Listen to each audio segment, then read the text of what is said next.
Welcome back to the Ultras on TS. As always, I'm your host, Josh Piercy, alongside the lads, Jeff Wall and Kurt Black. Gentlemen, lots to get to today. Of course, some of the biggest games of the season went over this weekend. In Germany, we had Der Klassiker, and in England, we had City versus Liverpool. And we're going to get to both of them. We're going to start in Germany. 3-2 for Bayern over Borussia Dortmund. A goal from Lewandowski, a goal from Haaland. Jeff, I mean, this is a really good game from Bayern, and this is going to be a great matchup to watch all season long, don't you think? I do, and I think,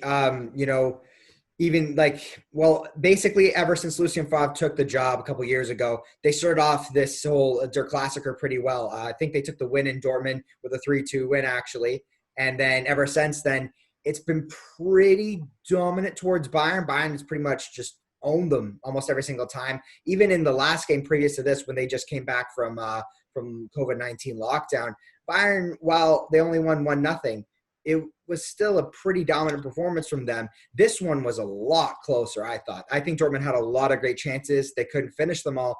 But, if you really look at it, think of how Dortmund, started their big run in this decade with Jurgen Klopp. And they had a specific young striker, a very young, prolific striker, up-and-coming guy named Robert Lewandowski. And now they have another one that maybe, just maybe, he might be, even better.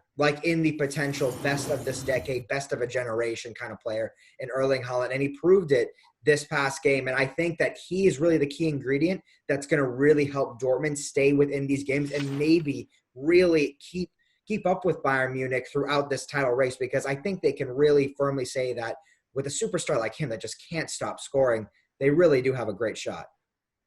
Yeah, well, I mean, key ingredient, like Jeff said, Kurt, for now we're saying that Bayern are the better team. Of course, they won yesterday. I mean, what is it about Bayern that makes them so, better than Dortmund? Because, I mean, Dortmund have a good squad themselves, but is it that championship mentality? Is it a key player?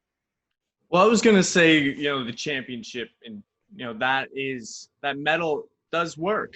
That is a key ingredient to what Bayern does. You see how, that one goal, the Alaba goal, that's a team that knows exactly how to play together. They've worked on that on the training fields for years, and they pulled it off perfectly. There was a slight deflection, but it was a great goal nonetheless.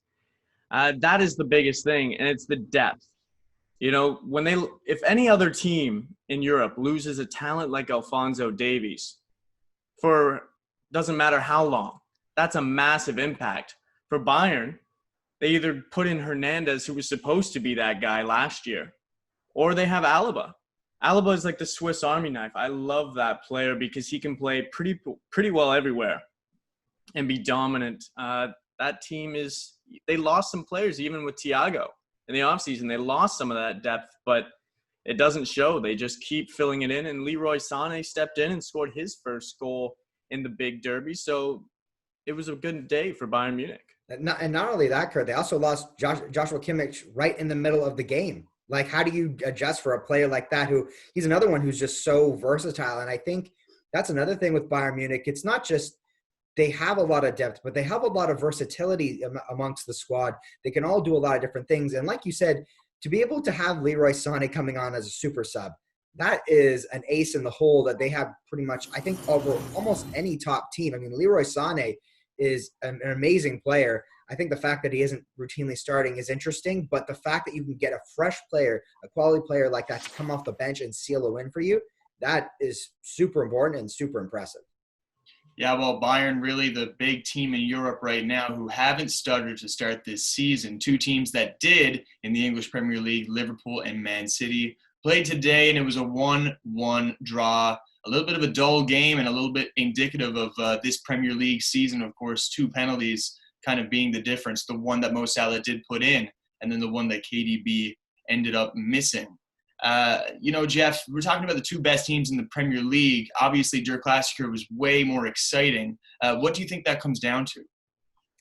I think, Der Klassiker, just the pace that both sides play at. I think they're both very aggressive sides. Dortmund, especially on the counterattack. So is Bayern Munich, but Bayern Munich really likes to get at you with that pressing. And obviously, Dortmund has, super talents like Jadon Sancho who can really electrify everything going on the pitch. But when you look at Manchester City and Liverpool, I think a lot of it has to do with the fact that, these are the two best managers in the world who know each other. They have a history with each other. And so you're seeing throughout the game constant adjustments. So I enjoyed it from a tactical side of things. I really appreciated what they were doing out there. I think the first half was definitely a lot more exciting and a lot more close than the first. And I think City did a lot of what they wanted to do, which we don't always see. A lot of times when these two face up, a lot of times Liverpool can just completely destroy them, or sometimes City will get their way. But I think it really is just a matter of these two tactical geniuses going tit for tat with each other and just adjusting throughout the entire game.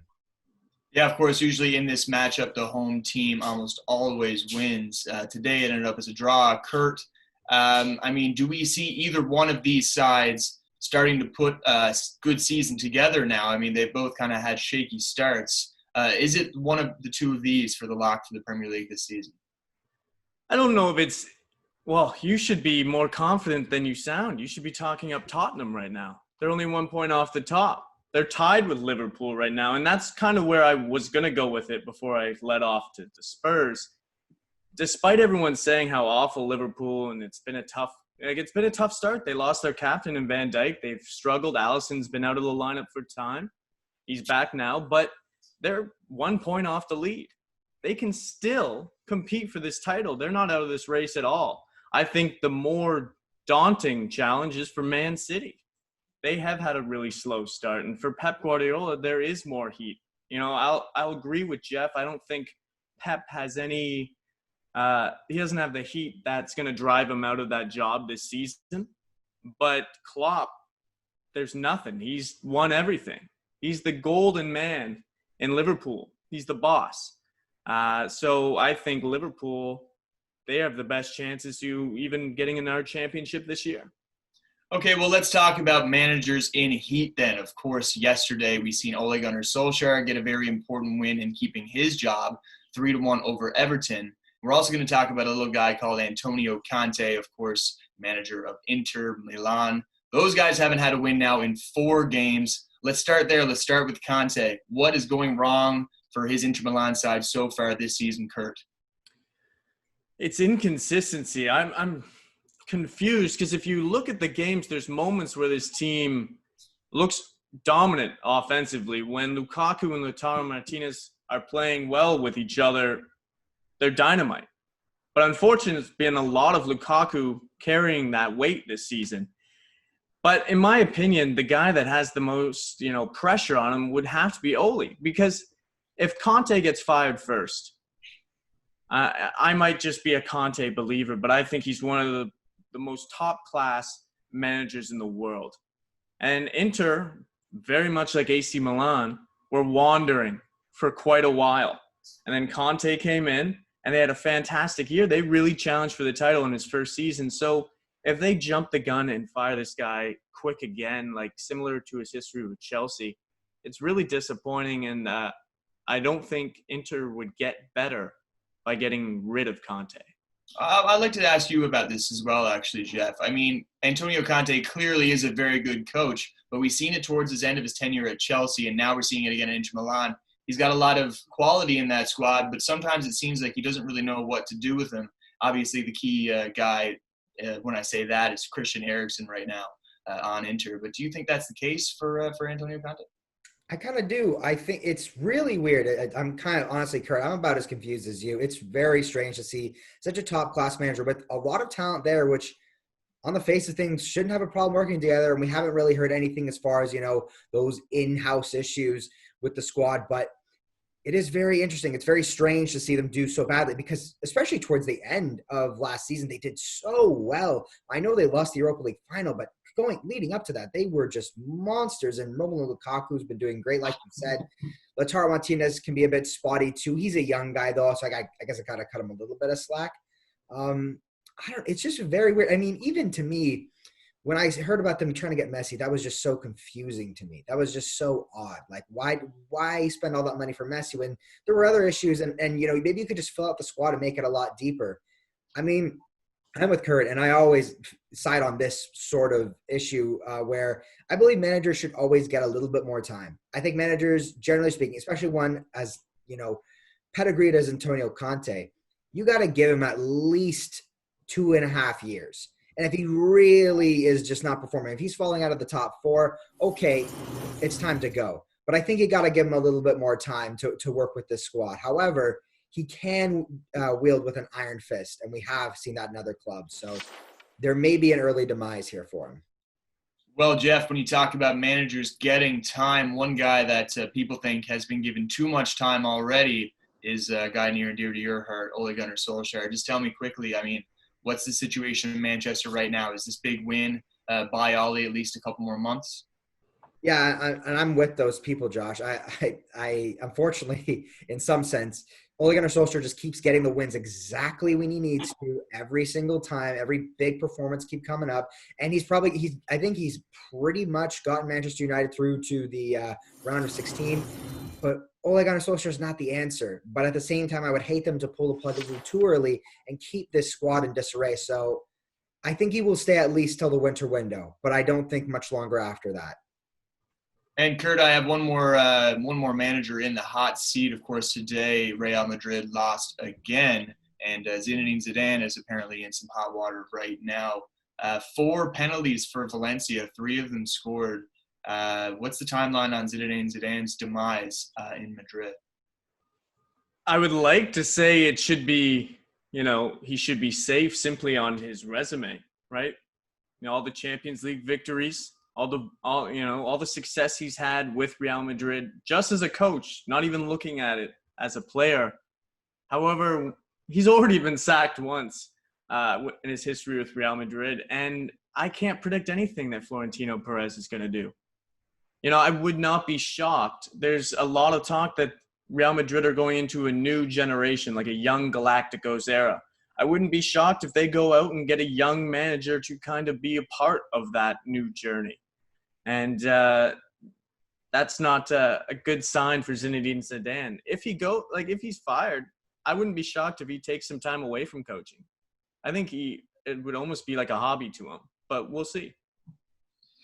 Okay, well, we here at the Ultras would like to give a big shout out to a man who's been doing a lot of good work on and off the pitch. Of course, Marcus Rashford met with the Prime Minister of England, Boris Johnson, the other day concerning all the work he's been doing trying to end child hunger in the UK. They apparently agreed to a 390 plus euro funding for Marcus Rashford's program. Jeff, just tell me a little bit about how great of a guy Marcus Rashford apparently is.